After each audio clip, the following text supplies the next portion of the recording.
Bonjour et bienvenue à tous. Hello and welcome to you all, wherever you're logging from. Bienvenue à l'Académie virtuelle de la Banque européenne d'investissement dédiée aux banques de petites et moyennes entreprises et à la microfinance. C'est un honneur pour moi d'avoir été choisie en tant que maîtresse de cérémonie pour cet événement qui se déroulera donc sur 2 journées et qui, nous l'espérons, sera l'opportunité d'un partage de connaissances et d'expériences dont les bénéfices pour chacun d'entre nous se feront ressentir à long terme. Vous le savez, cette académie se déroule exclusivement en ligne du fait de la crise sanitaire que nous traversons et dont les effets se font encore ressentir de par le monde.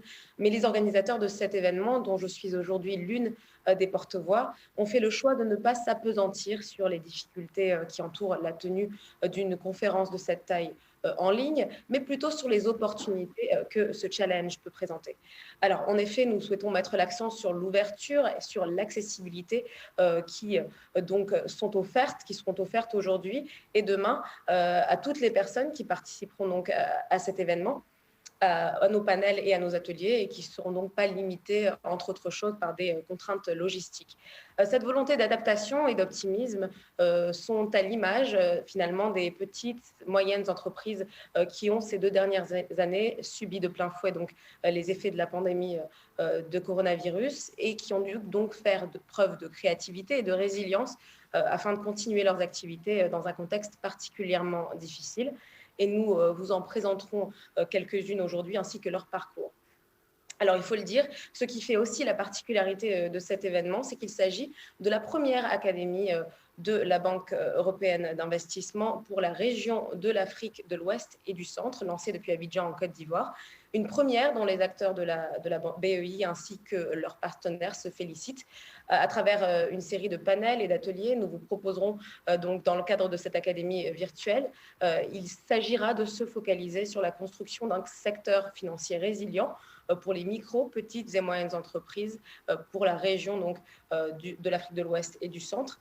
Et tout cela en vue donc d'une croissance inclusive en Afrique de l'Ouest et du Centre.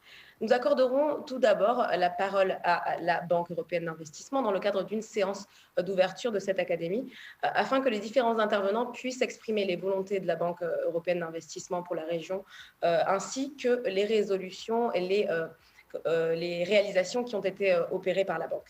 Nous ouvrirons ensuite une discussion sur le secteur bancaire en Afrique de l'Ouest et du Centre du point de vue du régulateur. Cette session sera suivie d'une table ronde sur le financement des petites et moyennes entreprises, à la suite de laquelle nous vous donnerons l'occasion de prendre une pause déjeuner et de networking qui sera bien méritée. Alors je dis pause déjeuner et réseautage, car même s'il s'agit d'un événement virtuel, nous encourageons les participants à échanger entre eux et ainsi qu'avec les panélistes autant que faire se peut, car c'était également vraiment le propos, l'objectif de cette académie, c'est vraiment ce partage de connaissances et d'expériences. Donc après cette pause, nous poursuivrons notre programme avec une session dédiée à la finance verte, qui sera suivie d'une table ronde sur le financement du genre, et puis d'une autre sur la numérisation et le financement numérique.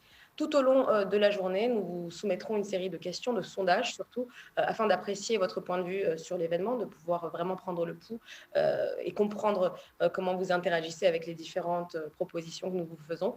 Et puis, nous mettrons terme à cette journée, cette première journée de l'Académie virtuelle de la Banque européenne d'investissement à travers une séance de clôture et une discussion libre et interactive avec vous, qui sera suivie d'un récapitulatif des temps forts de la journée.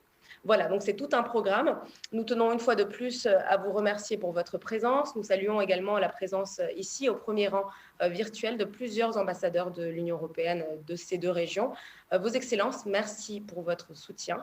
Des membres de haut niveau de nombreuses délégations de l'Union européenne des 2 régions ont également pris le temps de se joindre à nous aujourd'hui. Nous espérons donc que vous trouverez cet événement instructif et utile pour ce travail commun sur l'amélioration et l'accès au financement. Alors, sans plus attendre, je vous propose de céder la parole aux intervenants de la séance d'ouverture, donc la plénière d'ouverture de cette académie virtuelle.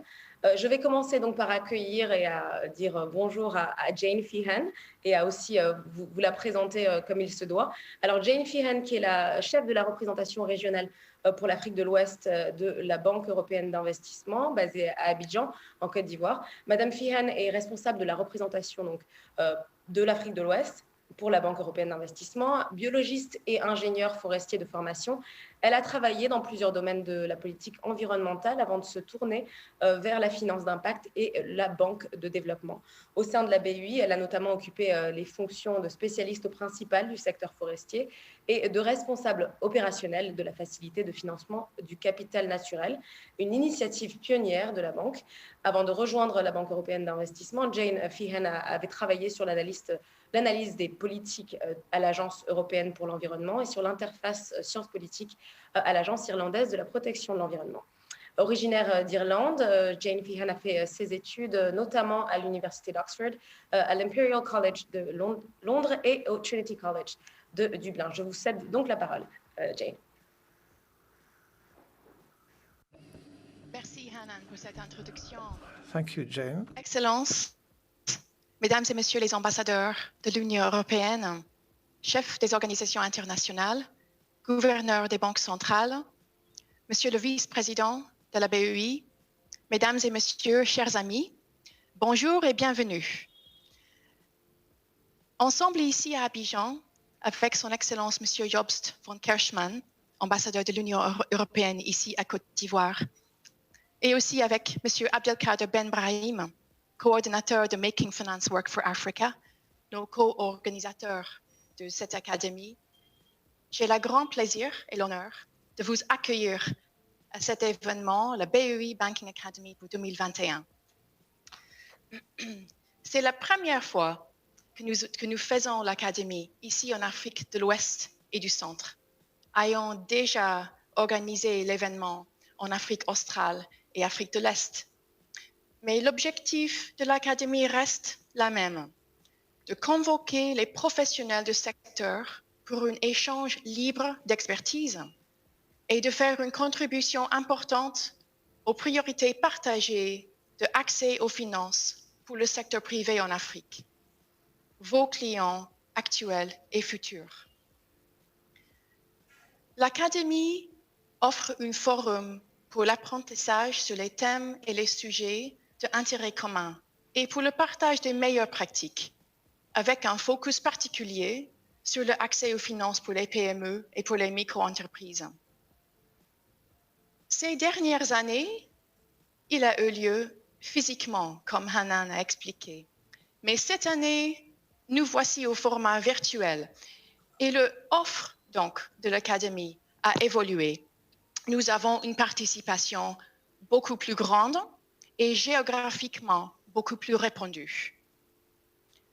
Les débats et présentations interactives se concentreront sur les thèmes tels que la mise en œuvre des réformes bancaires, l'impact de la pandémie sur les services bancaires, y compris l'allocation des fonds propres, l'encouragement de l'entrepreneuriat, intégrer les défis climatiques dans les opérations, dans nos business, promouvoir le financement des femmes et l'entrepreneuriat féminin, les opportunités de numérisation, entre autres. Et pour focaliser sur ces sujets, nous avons convoqué ici les experts dans ces différents sujets. Et nous avons aussi les voix des régulateurs. Donc, mesdames et messieurs, nous sommes particulièrement heureuses d'accueillir Dr. Ernst Addison, le gouverneur de Central Bank of Ghana, Diadone Evumeku, le vice-gouverneur du Banque des États Afrique centrale, et Ismail Adem, Special Advisor to the Governor, the Central Bank of West African States. Mesdames et messieurs, notre formule virtuelle vous permet de focaliser sur les sujets qui vous intéressent pour renforcer les compétences spécialisées dans une façon plus flexible. Nous sommes dans une grande salle de conférence virtuelle et ce n'est pas facile donc de regarder autour de nous pour voir qui est ensemble avec nous ce matin.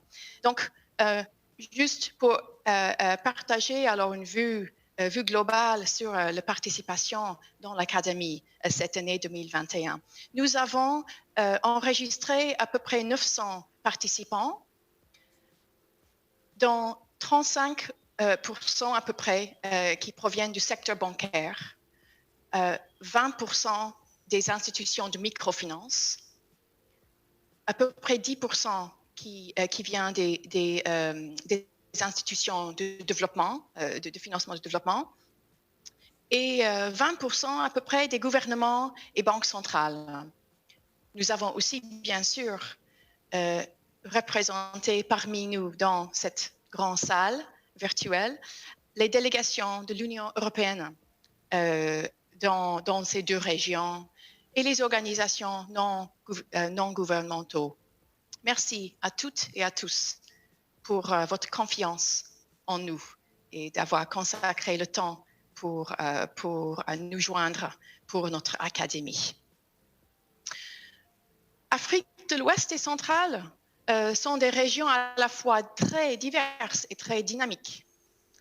On a des grandes métropoles internationales du Golfe de Guinée jusqu'aux économies rurales et aux villes commerçantes historiques du Sahel.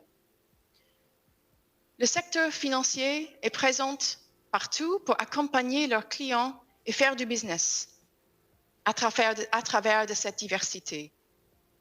En tant que tel, il y a bien sûr les opportunités et aussi les responsabilités pour faire évoluer le secteur dans une direction durable. Et dans le Sahel, dans les zones fragiles où il y a de l'instabilité et même du conflit, le secteur a un rôle clé de permettre l'économie de continuer à tourner et de promouvoir la stabilité et créer des opportunités. L'Académie est une opportunité importante pour nous à la BEI et nos partenaires de s'interroger sur comment améliorer notre offre au secteur bancaire pour mieux répondre à ses besoins et surtout pour aller plus loin, pour améliorer l'accès au financement dans l'économie.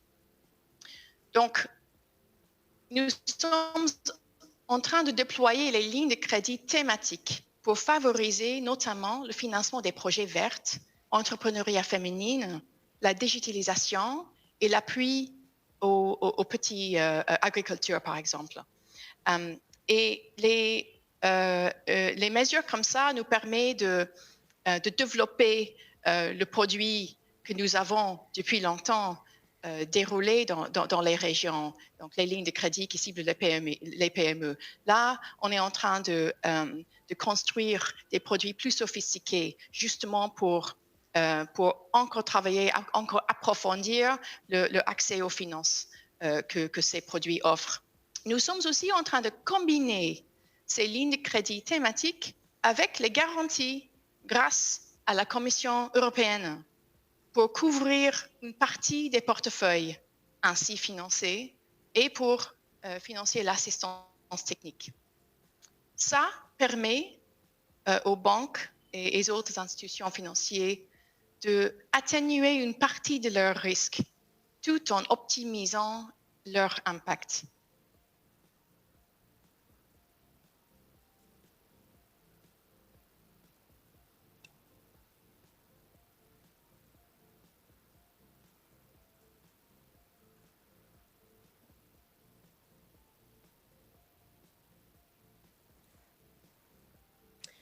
Alors, il semblerait que la connexion de Jane Feehan ait été coupée. Alors, nous sommes en train de tenter de la récupérer et de pouvoir poursuivre ces remarques d'ouverture. Hein. Mais on a entendu donc Jane Feehan, qui est donc la responsable donc, de la représentation régionale pour l'Afrique de l'Ouest de la BEI, donc évoquer cette participation plutôt forte hein, de tous ceux dont vous faites partie hein, à cette première académie virtuelle qui donc pour une fois se tient pour la région de l'Afrique de l'Ouest et du Centre, 900 participants comme elle l'a évoqué. Et alors, on me dit que Jane est de retour, alors je vais sans plus attendre lui redonner la parole. Jane. Merci, Hanan. Rebonjour, mesdames et messieurs.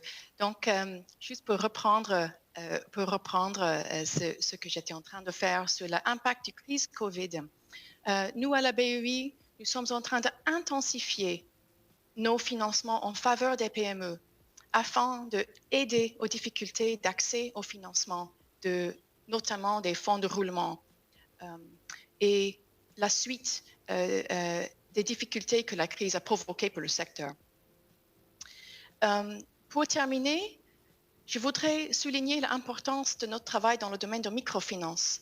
Nous continuons à accorder des prêts directs à des institutions de microfinance et des fonds d'investissement en microfinance. Et depuis 1999, nous avons investi à peu près 100 millions d'euros pour l'Afrique de l'Ouest dans le microfinance ici dans cette région. Donc, mesdames et messieurs, pour terminer, l'Académie bancaire de la BEI nous accorde une opportunité de vous écouter et d'essayer de comprendre si notre offre attend à vos besoins aujourd'hui et comment est-ce qu'on peut améliorer cet accompagnement avec nos partenaires. Donc, j'ai le grand plaisir d'ouvrir l'Académie pour 2021. À vous, Hanan. Merci. Merci beaucoup, Jane. On est très contente de vous avoir récupéré. En tout cas, ce sont un petit peu les aléas pas du direct, mais en tout cas du direct en ligne. Vous avez donc entendu Jane Feehan exprimer toute sa joie de voir cette conférence se tenir, cette académie virtuelle, donc la première du genre pour la région Afrique de l'Ouest et du Centre, et vraiment insister sur le rôle de la Banque européenne d'investissement dans l'accompagnement des petites et moyennes entreprises et surtout dans la croissance inclusive pour la sous-région. Alors, je vais vous demander à présent d'être attentif pour notre prochain intervenant que je vais appeler et vous présenter avant de lui céder la parole. Nous avons aujourd'hui donc Joost van Kirchman, son Excellence Joost van Kirchman, ambassadeur de l'Union européenne en Côte d'Ivoire, juriste formé en Allemagne et en France. Son Excellence Monsieur von Kirchman, ambassadeur de l'Union européenne, a aussi une formation en gestion de l'information et leadership stratégique au Japon. Après avoir exercé des professions juridiques, notamment juge, procureur et avocat, il a intégré des institutions européennes, d'abord en tant qu'assistant au Parlement européen, puis au sein des directions générales du commerce et du marché intérieur de la Commission européenne. Depuis 2002, il s'est orienté vers les relations extérieures de l'Union européenne et a occupé des postes variés qui lui ont permis d'être en contact avec toutes les régions du monde, notamment pour le service européen pour l'action extérieure, à la délégation de l'Union européenne en Irak, puis à la direction générale pour la coopération internationale et le développement en tant que chef adjoint du département de l'information et de la communication, chef du département juridique et financier pour l'Asie et chef du département en charge de la politique de développement en Asie centrale, au Moyen-Orient et du Pacifique. Avant de rejoindre la délégation de l'Union européenne en Côte d'Ivoire comme ambassadeur depuis septembre 2018, il dirigeait notamment le département en charge de la politique de développement en Afrique australe et dans l'océan Indien. Merci à vous, Joost van Kirchman. Je vous laisse donc ouvrir vos remarques. Merci beaucoup, Hanan. Tout d'abord, je voudrais saluer mes collègues ambassadeurs et les membres du corps diplomatique, les gouverneurs des banques centraux, mais aussi les chefs d'organisations internationales. Et surtout, remercier la Banque européenne d'investissement, qui est la banque de l'Union européenne, comme je dis souvent, représentant ici par Jane Feehan, qui vient de parler. On est dans le même bâtiment, en fait, même si on est en virtuel. Et aussi, bien sûr, à Making Finance Work for Africa, représenté ici par Abdelkader Benramin. Donc, merci pour cette invitation qui est importante. Et pour deux raisons. Un, parce que je pense que c'est exactement ce qu'il faut faire, et je vais revenir là-dessus. Mais aussi parce que, bien sûr, avec la Banque européenne d'investissement, on travaille vraiment étroitement ensemble. C'est ça le cœur, je dirais, de notre approche Team Europe, où tout le monde de l'Union européenne travaille ensemble pour réaliser des grands projets, notamment qui sont plus transformatifs. Alors, vous savez, dans mon travail en tant qu'ambassadeur, souvent on me dit mais l'Union européenne a plein de fonds, qu'est-ce que vous pouvez faire pour transformer quelque chose dans les pays, dans les différents pays où vous êtes? Alors, je réponds toujours la même chose, on ne peut rien transformer. Ce n'est pas nous qui font cette transformation, en fait, c'est le secteur privé. Et en fait, notamment le PME ou les petites entreprises.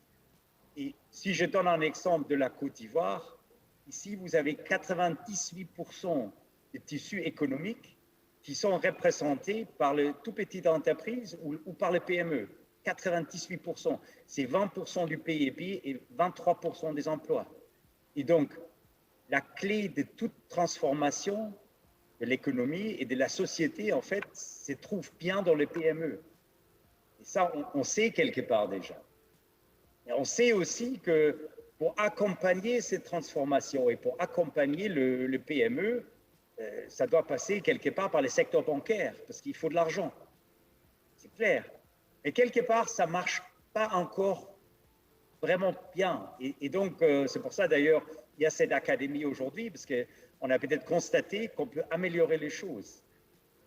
Mais ce qui est nécessaire, il faut vraiment créer un environnement propice autour de l'activité des PME. Et là, avec mon expérience, je peux vous donner quelques exemples que j'ai constatés moi-même, en fait. La première, c'est déjà, et là, il y a pas mal de banques qui sont ici, c'est les ratios de risque et rentabilité pour le prêt, pour les PME, c'est pas toujours ça. C'est compliqué. C'est plus facile de donner beaucoup d'argent à une grande entreprise que donner peu d'argent à une petite entreprise. Parce que souvent, l'analyse coûte cher, c'est compliqué, les dossiers ne sont pas comme on veut, donc c'est un risque pour la banque. Après, il y a aussi un problème au niveau de PME même. Parce que ça, j'ai constaté, c'est difficile pour une toute petite entreprise de faire un business plan, par exemple, ou pour faire la comptabilité, ou pour présenter quelque chose. Ce n'est pas automatique. Après, c'est compliqué pour le secteur privé, pour les petits, de remplir toutes les conditions pour les banques, de remplir les formulaires, de présenter ce qu'il faut présenter. C'est pas facile non plus. Et donc, souvent, ces entreprises préfèrent d'aller chez des gens qui connaissent pour peut-être emprunter de l'argent et ne pas utiliser les programmes qui existent déjà. Et finalement, je constate aussi qu'on a un souci pas mal de climat d'investissement. Et là, j'ai aussi bien parlé avec des banques qu'avec des entreprises. On constate, par exemple, s'il y a un système de justice n'est pas 100% robuste, mais les banques vont dire, mais je ne suis jamais sûr de pouvoir récupérer mon argent, donc automatiquement, je prends un risque plus élevé, donc automatiquement, le taux d'intérêt est plus élevé. Et c'est la même chose, par exemple, pour le foncier. Si on n'est pas sûr en tant qu'entreprise ou en tant que banque que la propriété de la terre est vraiment avec l'entreprise, mais c'est compliqué aussi de gérer. Donc, tout ça, il y en a plein d'autres exemples que je pourrais vous donner, tout ça fait qu'aujourd'hui, on a pas nécessairement le produit qui sont vraiment attractifs pour le PME, c'est-à-dire le taux d'intérêt est trop élevé, c'est trop compliqué, c'est pas vraiment adapté. Mais il y a aussi relativement peu de demandes des PME parce qu'ils sont souvent aussi découragés. Maintenant, je reviens à ce que j'ai dit au départ. C'est vraiment bien d'avoir cette académie. Parce que là, comme Jane a tout à l'heure expliqué, c'est ça pas seulement les banques, c'est pas seulement les gouverneurs, c'est les délégations de l'Union européenne, c'est les agences, c'est une multitude, les gouvernements, c'est une multitude des acteurs. Et c'est ça, à mon avis, qui est la clé pour la solution. Parce que ce n'est pas simplement de mettre à disposition des lignes de crédit. Ça ne suffit pas.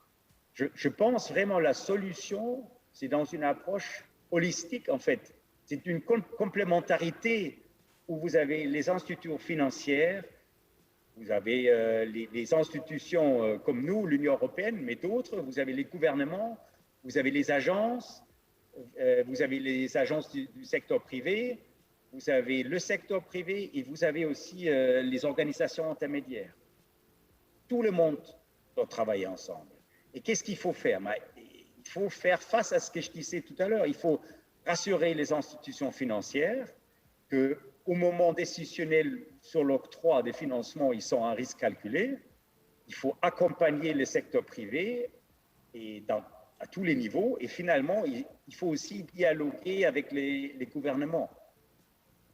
Maintenant, on peut y arriver avec plein de solutions, mais je voudrais bien vous donner un exemple qu'on a fait ici en Côte d'Ivoire. C'est une solution parmi plein d'autres. C'est un projet qui s'appelle Investir ensemble. Alors là, on disait, il y a déjà pas mal de lignes de crédit, des fonds qui sont disponibles. Mais on va plutôt travailler autour de cela. Alors, qu'est-ce qu'on a fait? On a aidé avec ces projets, avec notamment l'agence Côte d'Ivoire PME. On a aidé les petites et moyennes entreprises et les tout petits à monter les dossiers pour pouvoir les présenter aux banques, aux fonds, dans ces cas-là. Donc, ça veut dire essayer de les accompagner pour remplir, pour faire les formalités, pour qu'ils puissent présenter. Et aussi les informer sur l'existence de ce qui existe déjà, parce que souvent, ça, c'est aussi un problème.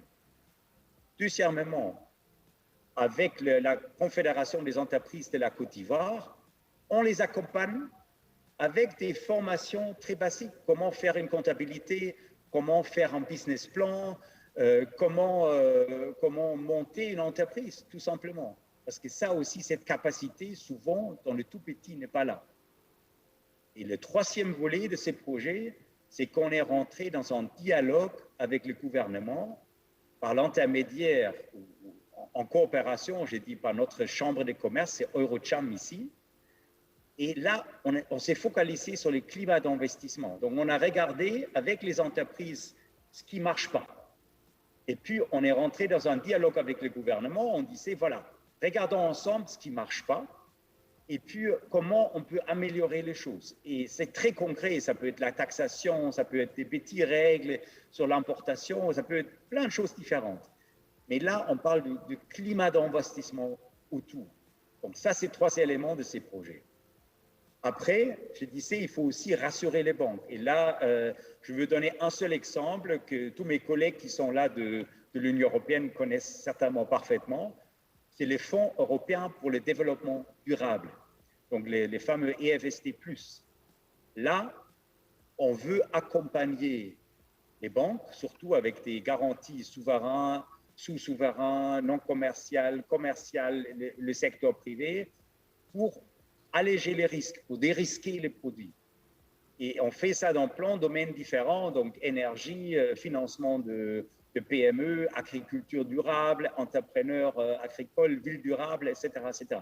Donc, pratiquement, ça veut dire quoi? Pratiquement, ça veut dire l'Union européenne a mis à disposition plus que 50 milliards d'euros, plus que 50 milliards d'euros. On espère avec ça de pouvoir débloquer 500 milliards de prêts, 500 milliards d'euros de prêts qui sont donnés à différents acteurs, y inclut les PME, parce qu'on enlève un risque pour les banques. Donc, vous voyez, c'est ce que je veux dire, c'est qu'il faut vraiment travailler autour je dis, le produit de base, qui est un produit financier, pour vraiment créer un environnement qui est propice pour le PME. Et donc, ça veut dire améliorer la capacité des entreprises, accompagner les PME dans les dossiers, dérisquer les produits pour motiver les banques pour créer des produits qui sont mieux adaptés aux PME et aussi maintenir un dialogue politique avec les différents gouvernements. Et si on fait, tout le monde travaille dans ces sens ensemble, là, je suis sûr qu'on arrive à rendre les PME, ce que je dirais, investment ready. Ça veut dire en construisant un environnement qui est plus favorable pour l'investissement. Donc, cette académie aujourd'hui, je pense, ça répond à ça. Et Jane, tout à l'heure, disait c'est la première fois qu'on organise, que la BEI, la Banque européenne d'investissement, organise une telle académie. Mais moi, je suis sûr que ça ne sera pas la dernière fois. Merci beaucoup. Merci à vous, Job Swan Kirchmann, votre Excellence Job Swan Kirchmann, pour le rappel de la pertinence et de l'opportunité donc de cette académie virtuelle, comme vous l'avez dit, pour améliorer entre autres les conditions de développement des petites et moyennes entreprises et rassurer aussi les banques qui sont donc une pièce maîtresse également dans le développement donc, de ces petites et moyennes entreprises. Alors je vais à présent laisser la parole, vous donner la parole à un autre intervenant que je vais vous présenter tout de suite. Il s'agit d'Abdelkader Benbrahim, qui est le coordinateur du partenariat Making Finance Work for Africa. Jusqu'en juin 2020, M. Benbrahim était le chargé du développement du secteur financier pour Making Finance Work for Africa, à la tête du pilier sur l'inclusion financière. Son travail visait principalement à promouvoir l'inclusion financière en Afrique, en exerçant une influence positive sur les décideurs politiques pour une réglementation plus favorable au développement des services financiers digitaux et donc une finance plus inclusive. Il coordonne également les actions de soutien du partenariat Making Finance Work for Africa dans le domaine du logement abordable et des transferts de fonds. Avant de rejoindre ce partenariat, il a travaillé aux Affaires mondiales Canada où il appuyait la fonction de développement des technologies de l'information et de la communication, à la fois dans les bureaux des présidents et des ministres. Abdelkader Benbrahim est titulaire d'un master en système d'information et d'innovation en numérique à la London School of Economics et de Political Science Management, et d'un bachelor en ingénierie de l'Université d'Ottawa. Merci à vous d'être avec nous et je vous laisse donc commencer vos remarques. Merci beaucoup, Hanan, de votre chaleureuse introduction. Je voudrais tout d'abord saluer M. Ambroise Fayol, vice-président de la BEI, distingués panélistes, son Excellence M. Job Swan Kirchmann, ambassadeur de l'Union européenne en Côte d'Ivoire, Madame Jane Fian, chef de la représentation régionale pour l'Afrique de l'Ouest de la BEI, Excellences, Mesdames, Messieurs les ambassadeurs, chefs de délégation de l'Union européenne. Je voudrais également reconnaître la présence parmi nous de Dr. Ernest Addison, gouverneur de la Banque du Ghana, et des représentants du gouverneur de la Banque centrale des États d'Afrique de l'Ouest, du gouverneur de la Banque des États d'Afrique centrale et du gouverneur de la Banque centrale Congo du République démocratique. Distingués invités, mesdames et messieurs, c'est en effet un honneur et un privilège pour moi de prendre la parole aujourd'hui devant un parterre de personnalités, de professionnels de la finance et des questions de développement économique en Afrique de l'Ouest et du Centre. Avant d'aller plus loin dans mon propos, permettez-moi de vous souhaiter à tous depuis Abidjan, en Côte d'Ivoire, au nom du partenariat Making Finance Work for Africa, la bienvenue à l'Académie de la Banque des PME de la microfinance en Afrique de l'Ouest et du Centre. Cette rencontre virtuelle est un développement positif dans les relations entre la BEI et le partenariat Making Finance Work for Africa, ainsi pour le secteur financier dans les régions de l'Afrique de l'Ouest et du Centre. Je voudrais rappeler à juste titre que la BEI est l'un des principaux partenaires stratégiques du partenariat Making Finance Work for Africa, aux côtés de la Banque africaine de développement qui héberge le secrétariat de Making Finance Work for Africa depuis sa création en 2008, et d'autres partenaires tels que l'Agence allemande pour la coopération internationale GIZ, l'Agence française de développement et Afreximbank. Elle a joué un rôle déterminant dans l'évolution du partenariat Making Finance Work for Africa, devenu une plateforme reconnue de coordination et de coopération efficace permettant de faciliter l'accroissement de l'appui de développement du secteur financier en Afrique. En plus d'être l'un des membres initiateurs du partenariat, notre collaboration avec la BEI couvre un large éventail d'activités de plaidoyer, de renforcement des capacités, des recherches et sur les connaissances pour avancer le développement du secteur financier en Afrique. Pour la troisième année consécutive, Making Finance Work for Africa a contribué à la publication phare de la BEI, Banking in Africa Survey, qui vise à mettre en évidence les tendances récentes et développement dans le secteur bancaire africain. Nous avons également soutenu activement l'Académie de la BEI et le Forum bancaire dans le cadre des programmes d'assistance technique de la BEI aux opérations du secteur financier. Les webinaires thématiques qui ont précédé cet événement ont réuni plus de 1000 participants du secteur financier, du secteur public, privé et des agences de développement pour discuter et partager des connaissances sur des questions d'actualité et une grande importance pour les régions de l'Afrique de l'Ouest et du Centre. À l'avenir, Making Finance Work for Africa compte poursuivre sa collaboration avec la BEI et d'autres partenaires notables pour que la finance contribue efficacement dans les réponses aux défis les plus urgents en matière de changement climatique, d'inégalité des sexes, de chômage des jeunes et de pauvreté. En s'appuyant sur le travail déjà accompli et sur base de notre nouvelle stratégie triennale, l'orientation actuelle s'articule autour de 4 objectifs principaux. Premièrement, renforcer les capacités des femmes, des jeunes et des PME grâce à des solutions innovantes, des technologies financières et des canaux de financement alternatifs. Deuxièmement, promouvoir les principes de la finance durable et les meilleures pratiques internationales sur le risque climatique dans le secteur financier africain. Troisièmement, augmenter le financement du commerce pour soutenir le commerce domestique intra-africain et le commerce international avec l'Afrique.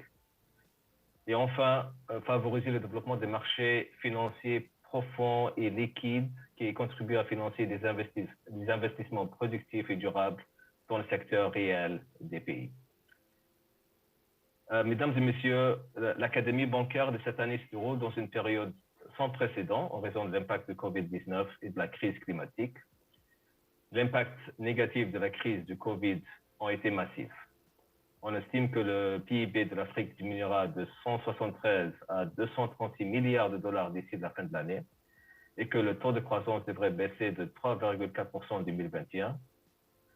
Alors que nous commençons à entrevoir l'amorce d'une reprise, l'incertitude demeure quant à la trajectoire de la pandémie au moyen de la vitesse de cette reprise économique, ainsi qu'au type de changement structurel que la crise engendrera à long terme. L'impact a été sévère pour les PME des régions d'Afrique de l'Ouest et du Centre. De nombreux pays ont enregistré un ralentissement de la croissance de crédit au secteur privé. De nombreuses PME se voyant souvent refuser l'accès au financement en raison d'exigences excessives en matière de garantie et d'asymétrie d'information, révélant la nécessité de soutenir de tels prêts afin d'aider les PME à surmonter les impacts de la pandémie. La crise a notamment provoqué des changements majeurs dans la conduite et la gestion des entreprises et a accéléré la numérisation des services déjà en cours avant la crise, mais dont l'adoption a été relativement lente. Cette nouvelle donne à davantage inciter les institutions financières et les fintechs à plus d'innovation, contribuant pour la même occasion à favoriser l'inclusion financière.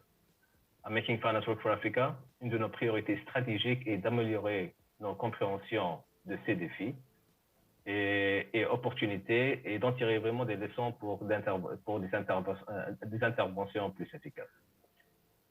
Un autre phénomène dont les applications potentielles sera massif sur les écosystèmes et la société et le changement climatique. Plusieurs pays d'Afrique de l'Ouest et du Centre sont déjà touchés, avec notamment des sécheresses dans plusieurs pays de Sahel, des précipitations irrégulières en Afrique de l'Ouest et l'assèchement progressif des lacs et des fleuves, comme c'est le cas avec le lac Tchad et le fleuve Niger. En plus des impacts environnementaux, de nombreux pays africains seront amenés à adapter leurs infrastructures existantes afin de réduire leurs émissions de gaz carboniques et réaliser leurs objectifs liés à l'accord de Paris. Cela représente un défi important pour le continent qui accuse depuis des décennies un important déficit en infrastructures. Dans ce contexte, de nombreux pays africains auront du mal à atteindre les ODD. Face à ces énormes besoins de développement pressants, le secteur financier a un rôle important à jouer pour assurer une reprise économique inclusive et respectueuse de l'environnement. Nous assistons déjà au développement de la finance durable et les banques sont de plus en plus conscientes des risques engendrés par le changement climatique. Chez Making Finance Work for Africa, nos efforts se concentreront sur l'appui au secteur financier africain, aux côtés de nos partenaires, en vue d'aider les acteurs du secteur à relever ces défis, accélérer l'atteinte des ODD et stimuler la reprise post-Covid. Grâce à notre initiative de financement à long terme, nous soulignons la nécessité d'approfondir davantage les marchés domestiques à travers le partage de connaissances et la production d'une série de diagnostics pays. Nous intensifierons également nos efforts pour intégrer la finance durable dans nos programmes d'activité et placer le secteur financier au centre de l'action climatique. Avec nos partenaires, nous prévoyons initier une évaluation des besoins dans différents pays, suivie d'une série de programmes de renforcement des capacités destinés à différents groupes, y compris les banques de développement national, régional, les institutions financières, sur l'intégration de la problématique climatique et la gestion et la communication des risques climatiques. Mesdames et messieurs, je ne saurais conclure mon intervention sans souligner la spécificité de partenariat Making Finance Work for Africa, qui offre une plateforme unique de dialogue entre gouvernement, secteur privé et partenaires au développement sur cette question de développement du secteur financier qui, on le sait, est intimement liée à celle de la mobilisation des ressources financières internes et externes, ainsi qu'à leur affectation à des fins productives pour accélérer le développement économique du continent.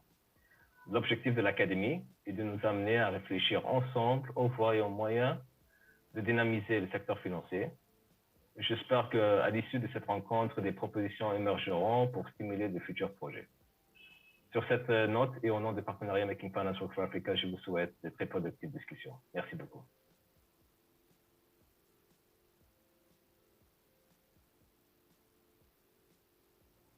Merci à vous, Monsieur Ben Brahim, donc, pour ces remarques introductives et pour avoir donc rappelé les objectifs et missions de Making Finance Work for Africa, tout en rappelant donc les défis particuliers auxquels sont confrontées les régions dont nous parlons pour ces 2 journées de l'Académie virtuelle de la BEI, dont la crise sanitaire et la crise climatique. Je remercie également donc nos 2 autres intervenants qui ont eux aussi fait part de leurs remarques introductives et ont donc annoncé un petit peu la couleur de cette Académie virtuelle. Merci pour vos propos et pour toutes vos précisions. Alors, on va poursuivre le programme de cette journée, cette première journée de l'Académie virtuelle avec une courte vidéo que je vous propose de visionner qui, en l'occurrence, concerne la finance de genre et qui provient du Mali, qui a été préparée donc par la Banque européenne d'investissement. Je vous propose de la regarder tout de suite.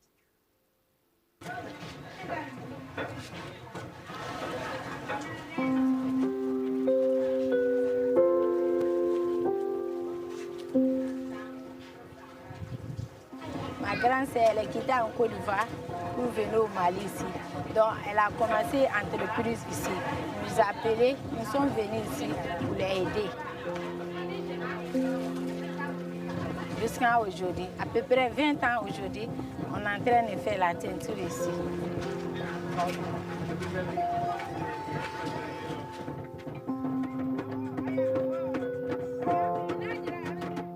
Au début, c'était 15 personnes. Et maintenant, à peu près 100 personnes. On a commencé au début petit à petit. Après, on est arrivé, on a entendu que Kafo Djigné donne les prêts aux gens. Donc, on allait chez Kafo Djigné pour demander le prêt. Ils nous ont donné 10 millions de prêts. On a commencé avec ça. Jusqu'à aujourd'hui, on a 150 millions.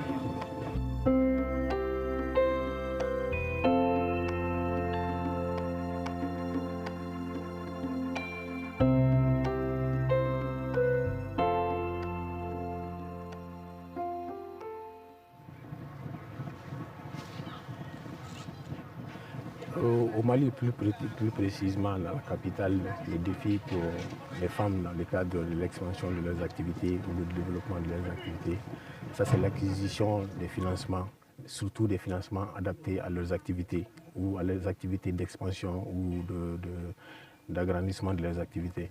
Donc aujourd'hui, c'est ce plus grand défi que les femmes, à Bamako plus particulièrement, c'est le défi à relever pour les femmes. Quand on a commencé avec Kafo Djigné, on est en train de travailler ensemble, on est grandi ensemble, on a construit. Il y a d'autres qui vivent avec nous ici. Si on a construit une maison ici pour les tapers, les teinturiers aussi. Donc il y a des teinturiers, on a donné, ils sont mariés ici. Donc ils vivent avec nous. S'ils sont malades, on nous soigne, on nous donne nourriture, on fait tout ensemble. On est devenus comme une famille.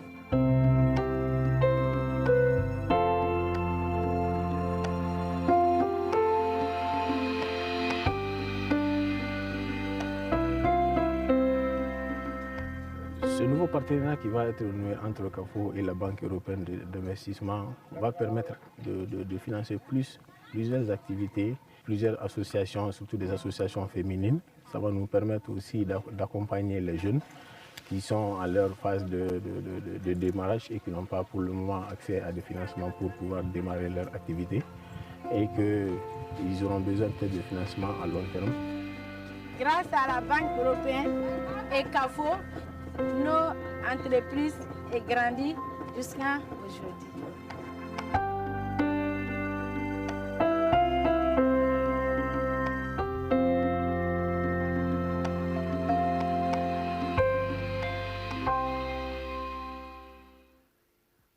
Merci à tous donc pour votre attention et merci encore d'être avec nous pour cette première de l'Académie virtuelle de la Banque européenne d'investissement depuis la région donc, de l'Afrique de l'Ouest et du Centre. Je tiens encore une fois à remercier donc, nos premiers intervenants de la matinée, donc de cette première séance, cette séance d'ouverture. Jane Feehan, chef de la représentation régionale pour l'Afrique de l'Ouest et de la BEI en Côte d'Ivoire, Jops van Kiersman, ambassadeur de l'Union européenne en Côte d'Ivoire, et Abdelkader Ben Brahim, coordinateur de Making Finance Work for Africa, qui ont donc présenté chacun à leur manière et de manière spécifique leur vision pour cette académie virtuelle ainsi que les différentes réalisations de leurs projets à leur échelle. Alors, juste avant de poursuivre la programmation de cet événement, je vous propose de marquer une courte pause environ 10 minutes.